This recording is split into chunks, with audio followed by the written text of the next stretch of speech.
Danny, why weren't you there? Because David Cameron refused to take part in any debates unless we had this format of the first one, this one, and there's another one with the three party leaders in a few weeks' time. We wanted to be there.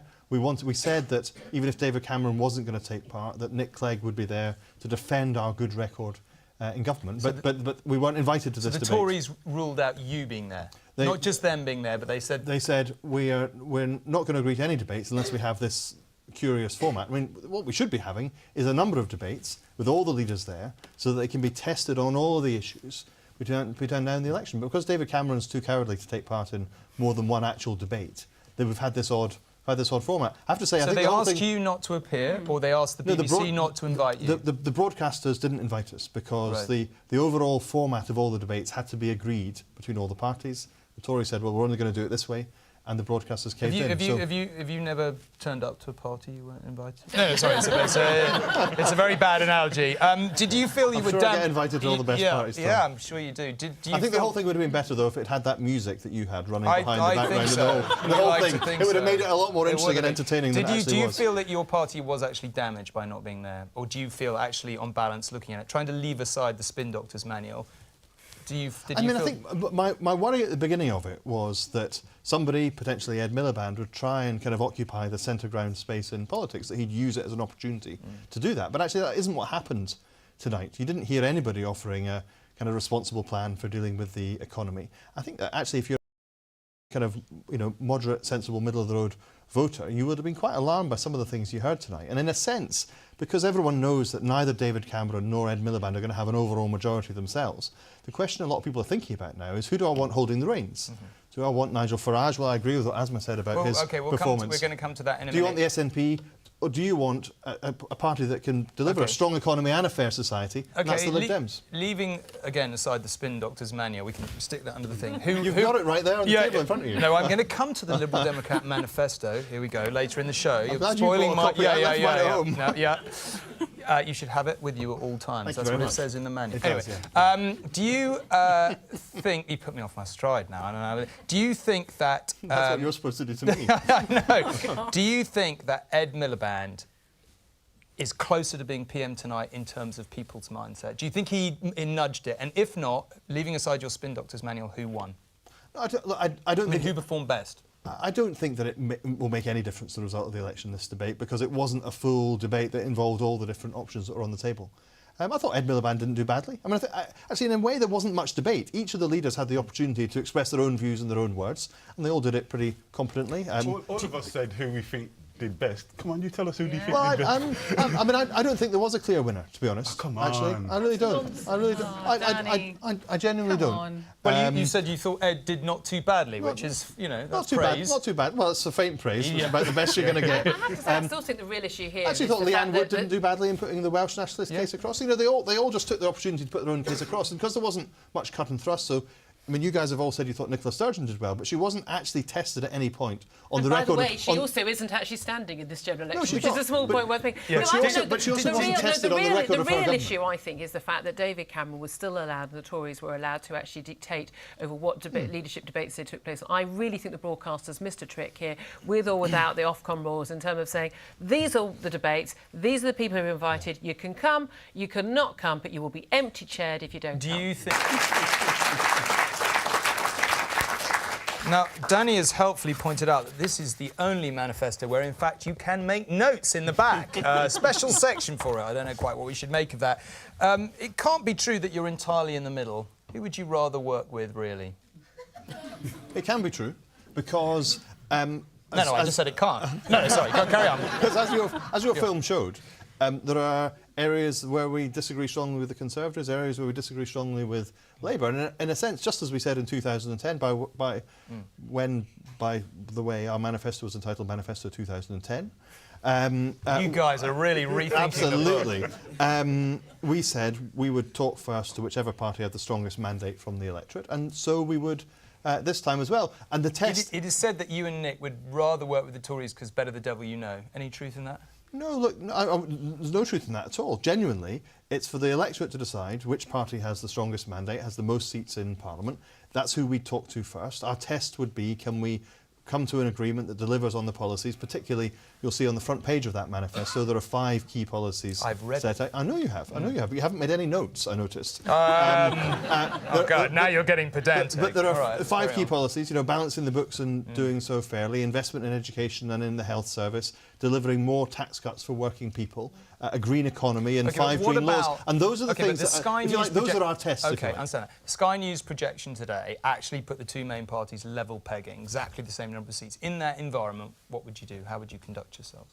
Well, does it literally become an auction for your favours? No, we talk first to whichever party has the strongest mandate, but in the end, the test for us as a party, we have to go through democratic processes, we have a special party conference, our party members have to approve any coalition deal, would be, can we deliver sufficient of our own ideas, of our own policies, of our own priorities to convince our party members that this is a deal it's worth doing for the Lib Dems? Can I ask you, say you'll talk to the party with the biggest mandate, will that be the percentage of the popular vote or the number of MPs? Because you know, obviously under the way, because actually Nick Clegg and you actually vetoed changes to the Boundary Commission, the Tories need to get, I think, some 6% more in the popular vote to get the same number of seats as Labour. So they could have, say, 5% more of the vote, but have fewer seats than Labour. Who would you talk to then? Well, in the end, of course, in our system, it's the number of seats. You've got to be able to have a majority. So last time we talked to the Conservatives, and us and the Conservatives had a majority. You talked to Labour as well at the same time. No, I was going to say we talked to Labour too, but actually Lib Dems and Labour together, we didn't have a majority. We'd been just short of it. So we'd been reliant on other. Why are you talking to them then? You say you talk to the party that has the biggest mandate. But there was a party that had the biggest mandate in 2010, and you were talking to both parties. Well, actually, why were you talking to Labour if you didn't have the biggest mandate? Well, we were negotiating, of course we were. But why? You just said you'll talk to the party with the biggest mandate. Labour didn't have the mandate, did they? We talked to the Conservative Party first, but we couldn't, at that stage, early in the negotiations, reach agreement on the things that were the priorities listed on the front page of our manifesto, particularly on political reform. So then we said, well, if we can't make progress here, we'll talk to the Labour Party. They'd been asking us to have conversations. So it has to be said, when we actually sat down with them, they didn't seem to want to be in government. They knew the mess that existed in the economy, and they didn't seem to want to have much to do with sorting it out. That isn't quite how they put it, to be fair. Just about before we have off. What do you? I mean, do you think this is what the public want? What do you think the public's reaction is to this sort of potential horse trading? I think that you're in a difficult position, but I do think that by saying that you're open to anything, and by Nick Clegg saying we'll work with anyone, you do appear a little desperate, can I say, especially with the backdrop of this nightmare of Lib Dems being wiped out in certain areas of the country. I mean, we heard just yesterday, I think it was, about southwest of England and a projection there in terms of Lib Dem seats. Rather a bogus opinion poll, it has to be said. Well, I'm sure that Comrades, I think it was, and ITV would disagree with that. Probably. But does that ever cross your mind that to the public you may seem a little bit like, well, we can go this way, we can go that way. We don't really have any principles. I know you've talked about your 5 key points, but you haven't got any red lines the way that the SNP do over Trident. As a party, we've got our own beliefs, our own values. We want to make sure that we can deliver a more liberal government. And to be honest, when you look at the Labour and the Conservatives both planning Labour to take us off to the left, the Tories to take us off to the right if they're governing by themselves, I actually think a lot of people say, let's have someone who can anchor this government in the centre ground. Let's try and keep a sense of balance in the thing. And we've got our own ideas which we want to put across. But do you think you've achieved that? Hold on a second. I want to bring Benjamin in here for a second, but just before I do, very briefly, the impression sorry, Benjamin, I will get to it anyway, but very briefly, while we're on the subject, the impression I get is that all the other parties have pretty much ruled out coalition and say they'll do a vote-by-vote split. The impression I get is that you guys are still basically quite keen on coalition. You feel you've got government now, you know how it works, you're quite keen to have another go. Is that fair?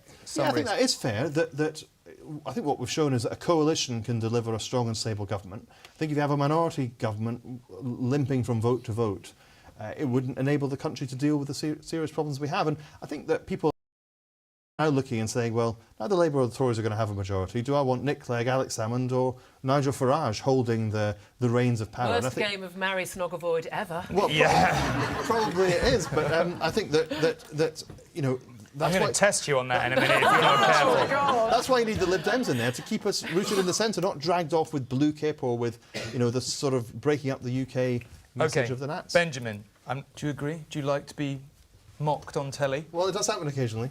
No. I think... Why do you think that is? I think red hair, often. Harriet Harman called me a ginger rodent. I think you've got to be able to laugh at yourself as well. And then there's your tie.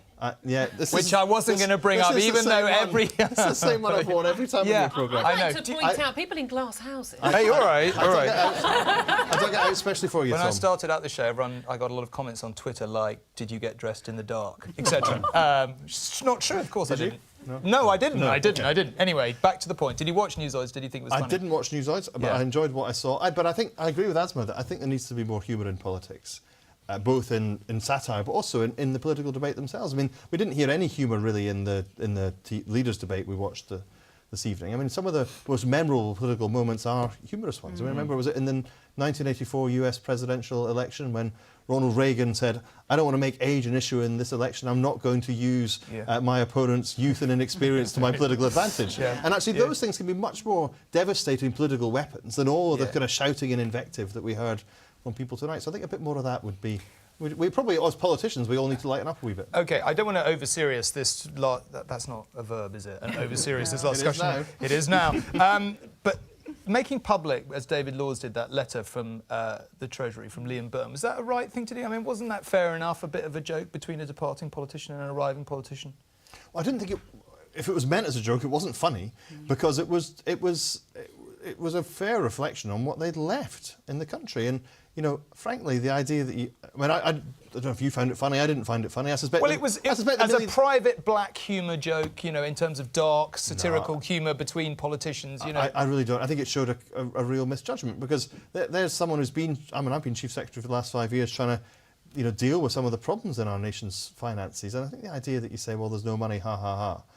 Actually, I think the millions of people out there who are working extremely hard to turn our economy around will think that is not funny. I agree with Danny. I mean, I thought that was a shocking thing for Liam Byrne to have done. I don't think it was a joke, other than the extent that they were actually laughing at the fact that Labour had a deliberate policy after the crash of spending everything they could spend. And actually put us in that position. Look, I think there's been plenty of humour in this election, and there always has been. I think laughing at politicians is what makes a great democracy, and I think we're very good at politicians. Yes, sometimes with preferring at. I think laughing at people in positions of power is a good thing, and I think it's a very healthy thing for our democracy, and I think Twitter has been a wonderful innovation for this.